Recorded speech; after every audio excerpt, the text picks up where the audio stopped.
Have you ever wondered who really owns the brands and companies we see everywhere in Jamaica? Well, today we're going to uncover the truth behind a few of those iconic brands. First, Juici Patties. Is it owned by Jamaicans or Chinese? Then we'll talk about the messy lawsuit between McDonald's Jamaica and McDonald's International, and what caused McDonald's International to leave Jamaica. Then lastly, we'll look at some Jamaican companies that were sold off, often linked to political decisions. So let's dive into these stories and find out what's really going on. Did you know that Juci Patties is a Chinese-owned business? The story of Juci Patties is a remarkable narrative that sheds light on the intersection of culture, cuisine, and business in Jamaica. Juci Patties, a beloved Jamaican fast food chain known for its delectable patties, has an intriguing history that is often misunderstood. Contrary to popular belief, Juci Patties is not a black-owned company and has never been owned by a black person. This video will explore the origins of Juci Patties, its growth, and its current ownership, revealing the company's Chinese roots and the dynamic landscape of the Jamaican fast food industry. Give the video a thumbs up and let's proceed. The start of Juci Patties. Juci Patties was founded in 1978 by Chinese-Jamaican entrepreneur Juci Chin. Chin's venture into the patty business began humbly, with him baking patties in his mother's kitchen. His deep appreciation for Jamaican cuisine and a desire to create a successful food enterprise drove him to start Juci Patties. The first store opened in Clarendon, and it quickly became a local favorite. Chin's entrepreneurial spirit and dedication to quality played a pivotal role in the brand's early success. The brand's entry into the Jamaican market was met with enthusiasm, as the patty, a savory pastry filled with seasoned meat, was already a staple in Jamaican cuisine. Juci Patties distinguished itself by offering a consistently high-quality product, made from locally sourced ingredients. The company's commitment to quality and flavor helped it to build a loyal customer base. Growth and development. The growth of Juci Patties was rapid and sustained. From its humble beginnings in Clarendon, the company expanded across Jamaica, opening outlets in major towns and cities. By the late 90s, Juci Patties had become one of the most recognizable fast food brands in the country. The chain's success was driven by its ability to maintain high standards and its focus on customer satisfaction. Juci Patties also diversified its menu to include a variety of traditional Jamaican dishes, such as ackee and saltfish, curry goat, and stewed chicken. This diversification helped the brand to appeal to a broader audience and cement its place in the hearts of Jamaican consumers. Despite its expansion, Juci Patties remained true to its roots, with every patty continuing to reflect the authentic flavors of Jamaica. Operations and challenges. Like any successful business, Juci Patties faced its share of challenges. One significant challenge was maintaining consistency across its growing number of outlets. Ensuring that each patty met the company's high standards required rigorous quality control measures and a well-trained workforce. Additionally, the company had to navigate the complexities of supply chain management to source fresh, local ingredients for its products. Juci Patties also faced competition from other local and international fast food chains. Tasty Patties, another prominent Jamaican patty brand, was a major competitor. Tasty Patties had established a strong presence in the market before Juci Patties entered the scene, and the two brands have since engaged in friendly rivalry. Both companies strive to offer the best patties, each with its unique flavor profile and loyal following. Market competition. The Jamaican fast food market is very competitive, with several brands vying for the top spot. In addition to Tasty Patties, Juci Patties faces competition from international chains like KFC and Burger King, which have adapted their menus to include Jamaican flavors. Despite this competition, Juci Patties has managed to maintain a strong presence, thanks to its focus on quality and its deep connection to Jamaican culture. Juici Patties has also differentiated itself through its community involvement and commitment to local development. The company supports various community initiatives and provides employment opportunities for many Jamaicans. This commitment to social responsibility has further endeared Juici Patties to the Jamaican public. The success of Juici Patties can be attributed to several factors. The company's ability to innovate while staying true to its core product has been crucial. Juici Patties introduced several promotions also and loyalty programs to keep customers engaged. The company also invested in modernizing its outlets and improving the overall customer experience. The ownership. One of the most surprising aspects of Juici Patties is its ownership. Despite its deep integration into Jamaican culture, Juici Patties has never been a black-owned company. The Chin family of Chinese descent has owned and operated the business since its inception. Juki Chin's children, Daniel and Alyssa Chin, are also actively involved in the company, with Daniel overseeing operations in Jamaica and the expansion into the US market. This fact highlights the multicultural fabric of Jamaica and the diverse contribution to its culinary landscape. Today, Juici Patties continue to thrive as a leading fast food chain in Jamaica. The company operates over 65 outlets across the island, making it the largest restaurant chain in Jamaica. Recently, Juici Patties expanded internationally, opening a restaurant in Miami, Florida, bringing the taste of Jamaican patties to a new audience. The Chins remain at the helm, guiding the company with the same entrepreneurial spirit and dedication to quality that characterized its early days. The story of Juici Patties serves as an example of successful entrepreneurship in Jamaica. It underscores the importance of quality, innovation, and community engagement in building a lasting brand. Juici Patties' success also highlights the rich cultural tapestry of Jamaica, where diverse influences come together to create something uniquely Jamaican. So in conclusion, Juici Patties' rise to prominence is a testament to the vision and hard work of the Chin family. The company's ability to navigate challenges, adapt to market demands, and maintain a strong commitment to quality has ensured its place as a beloved Jamaican brand. Understanding the true ownership and history of Juici Patties provides a deeper appreciation for this iconic company and its role in Jamaica's fast food industry. So have you ever heard of the time when McDonald's International filed a lawsuit against McDonald's Jamaica? In the mid-1990s, a legal battle erupted in Jamaica that echoed broader global tensions between local businesses and multinational corporations. This was dubbed the McDonald's War of Jamaica, a court battle between the American fast food giant McDonald's Corporation and a local Jamaican restaurant also named McDonald's. Like the video and let's proceed. I'm looking at a letterhead with the name McDonald's on it. You care to explain? It was confusing. People didn't even know it had anything to do with McDonald's. What's confusing is you calling yourself the McDonald's Corporation. The rise of Jamaican McDonald's. The story begins in 1971, when a local company, McDonald's Corporation Limited, which I will refer to here as the Jamaican McDonald's, was established by Jamaican entrepreneur Vincent Chang.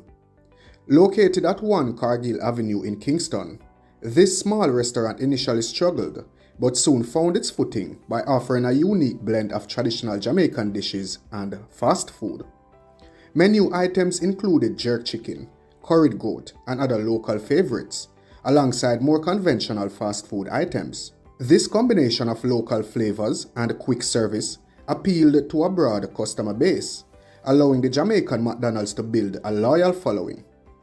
Over the years, it became a beloved institution in Kingston, known for its community-centric approach and contributions to local culture and cuisine. Later, Vincent Chang would also go on to establish the famous Tasty restaurant, which became well known for its Jamaican patties. The arrival of American McDonald's. In 1994, the American McDonald's Corporation, with its pervasive golden arches, announced its intentions to expand into the Jamaican market. This move was part of a broader strategy to penetrate new markets in the Caribbean. By September 1995, the first American McDonald's restaurant opened in Montego Bay, a popular tourist destination. The American McDonald's brought with it the promise of standardized menus, a consistent dining experience, and the global appeal of its brand. The opening was a major event, marked by extensive marketing campaigns and promotions aimed at attracting both locals and tourists. The American McDonald's saw Jamaica as a lucrative market due to its growing tourism industry and the increasing popularity of Western fast food. The legal battle begins. The clash was inevitable. A month after opening its Montego Bay location, the American McDonald's served a statement of claim on the Jamaican McDonald's, seeking an injunction to prevent them from operating under the name McDonald's. The American company argued that their international recognition and food quality would be undermined by the continued operation of the local restaurant under the same name. Them bright though. The Jamaican company countered with its own legal action in October 1995, seeking to bar the American McDonald's from operating any restaurants in Kingston under the same name. They argued that their prior use of the name and established presence in the community gave them the right to continue their operations. The legal filings were detailed and complex, with each side presenting evidence and arguments to support their claims. The Internet's role. By the mid-1990s, the Internet was becoming a more accessible tool for research and communication, although it was not as widespread as it would become in the 2000s. The Jamaican McDonald's defense team, led by the prominent law firm Myers, Fletcher and Gordon, utilized the information from the ongoing McLibel trial in the UK, which was accessible by way of the Internet.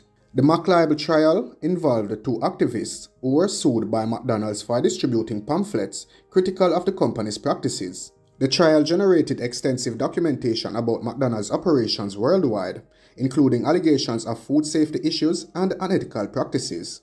The Jamaican lawyers presented evidence from the trial, such as testimonies from food poisoning incidents and improper cooking practices at American McDonald's outlets.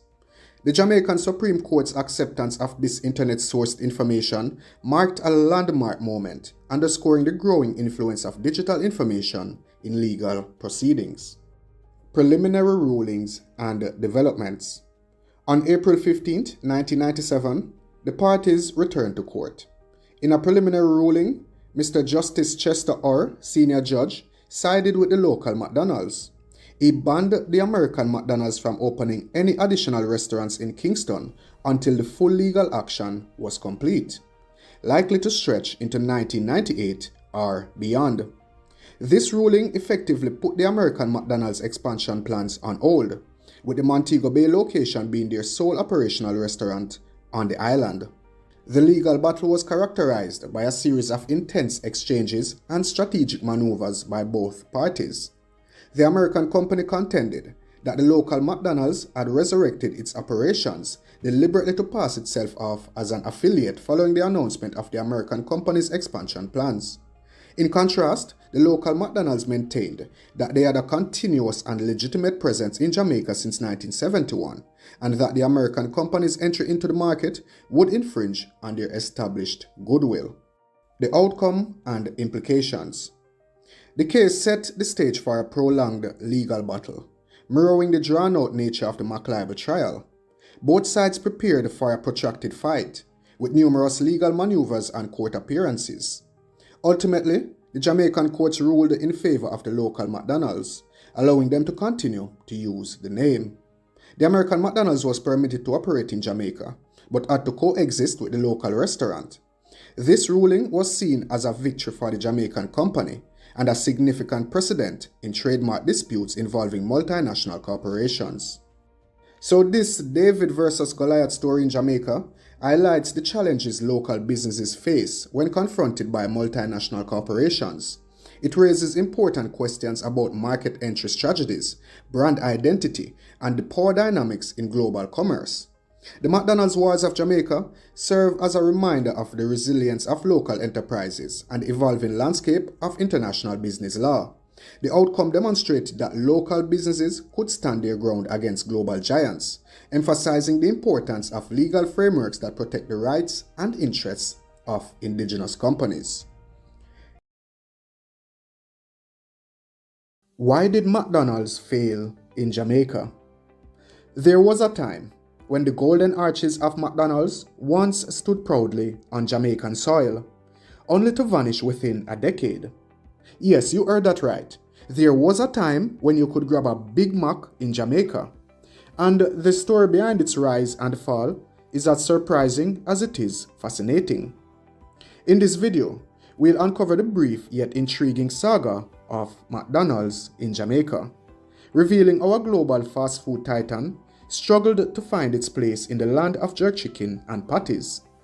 Get ready for a deep dive into a tale of ambition, competition, and cultural clashes that reshaped the fast food landscape in Jamaica. The start of the franchise in Jamaica. The McDonald's franchise was introduced to Jamaica in 1995 by Patricia Isaacs Green, who operated the franchise through her company, Three Rivers Management.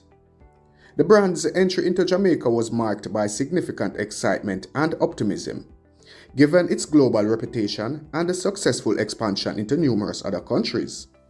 The initial strategy involved rapid expansion, with the franchise opening 12 outlets within the first 4 years. These outlets were strategically located in high-traffic areas, such as Crossroads, New Kingston, and Ocho Rios. Growth and development. The early years of McDonald's in Jamaica saw substantial growth. The franchise capitalized on its strong brand recognition and the novelty factor among Jamaican consumers. Despite this, McDonald's faced stiff competition from established local fast food chains and other international brands. KFC, for instance, had been operating in Jamaica since 1975 and had already established a strong presence and loyal customer base. Operations and challenges. Several operational challenges plagued McDonald's in Jamaica. The stringent franchising requirements set by McDonald's corporate office were a significant barrier. Prospective franchisees had to make substantial financial investments, undergo extensive training, and commit to focusing solely on the McDonald's franchise. This was a departure from the norm in Jamaica at the time, where business people typically managed multiple ventures simultaneously. Competition from other fast food franchises also contributed to McDonald's struggles. KFC, for instance, had a deep understanding of the Jamaican market and adapted its menu to local tastes, offering spicy chicken options that resonated well with consumers. KFC's long-standing presence and a successful adaptation to local preferences made it a formidable competitor. Even though McDonald's introduced some localized menu items, it was unable to match KFC's popularity. Taco Bell and Wendy's entered the Jamaican market around the same time as McDonald's. These brands were able to carve out their niches and maintain operations despite the challenging market conditions. The fact that these brands remain in Jamaica highlights that McDonald's failure was not solely due to the challenges of operating in a foreign market, but also due to its rigid operational practices and inability to adapt sufficiently to local tastes and business dynamics. Promotions and competitions. McDonald's tried hard to engage the Jamaican market with various promotions and competitions. For instance, they introduced the Monopoly game promotion, which was popular globally, but it didn't gain the same traction locally. KFC, on the other hand, excelled with localized promotions. They frequently ran competitions where customers could win cash prizes, free meals, and other rewards. KFC's Finger Licking Good campaign, coupled with frequent special deals and local sponsorships, strengthened their market position. Burger King, another competitor, also engaged in promotional activities similar to KFC. They offered competitions where customers could win trips, electronics, and other prizes. These localized and engaging promotions helped Burger King and KFC to maintain a strong presence in the Jamaican market, unlike McDonald's, whose promotions failed to resonate as strongly. The lead-up to failure. Several factors contributed to McDonald's eventual failure in Jamaica. The economic environment during the late 90s and early 2000s was challenging, with a depreciating local currency and a reduced customer spending power. McDonald's higher pricing compared to local alternatives made it less attractive to many Jamaican consumers, Additionally, the saturation of the fast food market further strained McDonald's ability to gain a strong foothold. How it failed. By 2005, McDonald's decided to close all its outlets in Jamaica. The decision was driven by consistent operational losses, high operating costs, and the inability to meet the stringent franchising requirements set by the parent company. The extensive investment and the training requirements deterred potential new franchisees from taking over existing operations, and the market dynamics did not favor continued operations. Following McDonald's exit, the prime real estate locations they occupied were quickly repurposed by other businesses. Some of these spots were converted into other fast food outlets or different commercial uses. The closure did not significantly impact the overall fast food market in Jamaica, which continued to thrive with local and other international brands, filling the void left by McDonald's. The failure of McDonald's in Jamaica serves as a learning experience for both the company and other international franchises, considering entry into similar markets. It underscores the importance of understanding local market dynamics, consumer preferences, and the economic environment. McDonald's departure also highlighted the challenges of maintaining rigid operational and franchising standards of a global brand in diverse markets. So in conclusion, McDonald's failure in Jamaica was the result of a combination of stringent franchising requirements, challenging economic conditions, strong local competition, and an inability to fully resonate with local consumer preferences. This case illustrates the complexities of global franchising and the necessity for adaptability and local market understanding. The experiences of KFC, Taco Bell, and Wendy's in Jamaica shows that success in such markets requires a deep understanding of local culture and flexibility in business practices. Did you know a McDonald's was in Jamaica? Let me know in the comment section down below. And if you Jamaica has a long history of successful businesses and entrepreneurs, but many of these companies have been sold to international buyers over the years. This video will focus on 5 Jamaican companies that were sold to foreign owners, exploring their history, operations, owners, reasons for sale, and the impact of these sales on the Jamaican economy and the business landscape. Interestingly, all 5 of these companies were sold under the administration of the People's National Party, or the PNP, which raises questions about the role of government in facilitating or hindering foreign investment in Jamaica.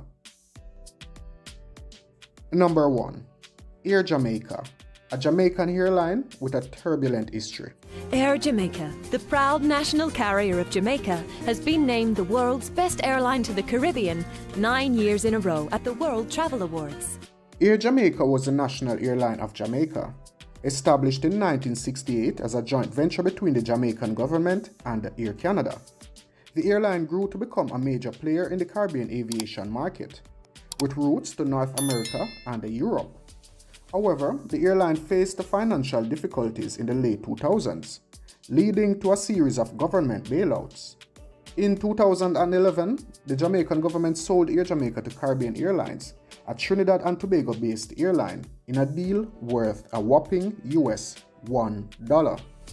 However, it's worth noting that the deal included the assumption of Air Jamaica's debt, which was reported to be over $1 billion at the time.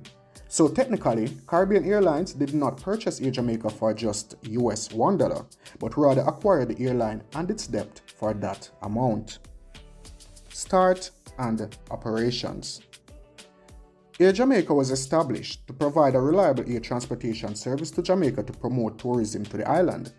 The airline had a mixed fleet of Boeing and Airbus aircraft and employed over 3,000 people. Despite its initial success, Air Jamaica faced financial difficulties in the late 2000s due to high fuel costs and increased competition from other airlines. The Jamaican government was forced to provide several bailouts to keep the airline afloat, leading to criticism from some quarters. The sale of Air Jamaica was controversial, as many Jamaicans saw it as a loss of national pride and control over a key industry. The airline sale was seen as a necessary step to reduce the government's debt burden and improve the country's finances. However, the sale led to job losses and reduced the air transportation options for Jamaicans. Number 2. Petrojam, a Jamaican oil refinery sold to a Venezuelan state-owned company. Petrojam is a Jamaican oil refinery that was established in 1964. The refinery played a crucial role in meeting Jamaica's energy needs and was responsible for importing and refining crude oil for local consumption. In 2006, the Jamaican government sold a 49% stake in Petrojam to Petroleos de Venezuela S.A., a Venezuelan state-owned oil company, in a deal worth $55 million. Start and operations. Petrojam was established to provide a reliable source of refined petroleum products to Jamaica and reduce the country's dependence on imported oil. The refinery had a capacity of 36,000 barrels per day and employed over 500 people. The sale of 49% stake to PDVSA was seen as a strategic move to strengthen Jamaica's economic ties with Venezuela. The sale of Petrojam was controversial, as it was seen as a strategic national asset that should have remained under Jamaican control. Critics argued that the sale was not in the best interest of the country and could lead to a loss of jobs and revenue. In 2019, Petrojam was embroiled in a corruption scandal, which led to the resignation of the company's board and calls for an investigation into the sale of the company's shares to PDVSA. Number 3. Wray and Nephew, a Jamaican rum brand acquired by a global conglomerate. Wray and Nephew is a Jamaican rum brand that was founded in 1825 by Charles James Ward. The company grew to become a household name in Jamaica, known for its signature white rum and overproof rum. In 2012, Wray and Nephew was sold to Gruppo Campari, an Italian beverage conglomerate, for US $415 million. Start and operations. Wray and Nephew was established in Jamaica in a small distillery in 1825 by Charles James Ward.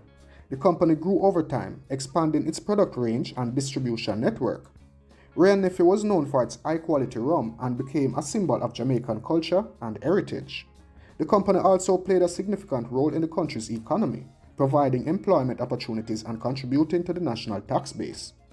The sale of Wray and Nephew was seen as a loss of Jamaican heritage and a shift in ownership of a key industry from local to international hands. The sale was also seen as a significant financial gain for the Jamaican government, which owned a minority stake in the company. While Gruppo Campari committed to retaining the company's Jamaican identity and production, some Jamaicans expressed concern about the impact of the sale on local jobs and the loss of control over a symbol of national pride. Number 4. Carb Cement, a Jamaican cement manufacturer sold to a Mexican conglomerate. One of the most respected figures in martial arts. Wow, he packs a powerful punch. So, now this wall is built with Carb Cement Plus, so he might want to be careful here. Well, as you can see, Master Lee is strong, but he's also very smart. Carb Cement Plus is a winner. It's strong, durable, and affordable. Carb Cement, formerly known as the Caribbean Cement Company Limited, is a Jamaican cement manufacturing company that was established in 1947. The company played a significant role in Jamaica's infrastructure development and was responsible for supplying cement for many of the country's major construction projects. In 2016, Carib Cement was sold to Cemex, a Mexican cement conglomerate, in a deal worth over $100 million. Start and operations. Carib Cement started as a joint venture between the Jamaican government and the British firm Rugby Portland Cement. The company's first plant was located in Kingston, and it later expanded its operations to other parts of the country. Carib Cement was responsible for supplying cement for many of Jamaica's major infrastructure projects, including roadways, bridges, highways, and housing developments. The sale of Carib Cement to Cemex was seen as a loss of national ownership and control over a crucial industry. The sale was also seen as a necessary step to improve the country's financial performance and competitiveness in the global cement market. Cemex committed to maintaining the company's Jamaican identity and local workforce, but concerns remain about the impact of the sale on local employment and the country's ability to control its infrastructure development. Number 5. Red Stripe, a Jamaican beer company sold to a British conglomerate. The beer in the short, stubby, ugly bottle. If ugly people stand next to a Red Stripe, they look beautiful. You, sir. Yeah? Would you say that you're ugly? Well, I wouldn't say. You are very ugly. Here, hold this Red Stripe. Okay. Look, you are beautiful. Red Stripe, it's beer. Red beer. Red Stripe is a Jamaican beer company that was established in 1928. The company became known for its crisp, refreshing beer and was an iconic symbol of Jamaican culture. In 2015, Red Stripe was sold to Heineken, a British beer conglomerate, for US $152 million. Start and operations. Red Stripe was established in Jamaica as the first locally owned brewery. The company grew over time and expanded its distribution network to other Caribbean countries and the United States. The company became a symbol of Jamaican culture and pride, with its distinctive red and white bottle design and the slogan, "Hooray, Beer." The sale of Red Stripe to Heineken was met with mixed reactions from the Jamaican public. While some saw it as a necessary step to improve the company's financial performance and competitiveness in the global beer market, others viewed it as a loss of national ownership and control over a key industry. Heineken committed to maintain the company's Jamaican identity though and local workforce, but concerns remain about the impact of the sale on local employment and the country's ability to control its beer industry. The sale of Jamaican companies to international buyers has been a controversial issue in the country's economic history. While some see it as a necessary step to improve financial performance and competitiveness, others view it as a loss of national ownership and control over key industries.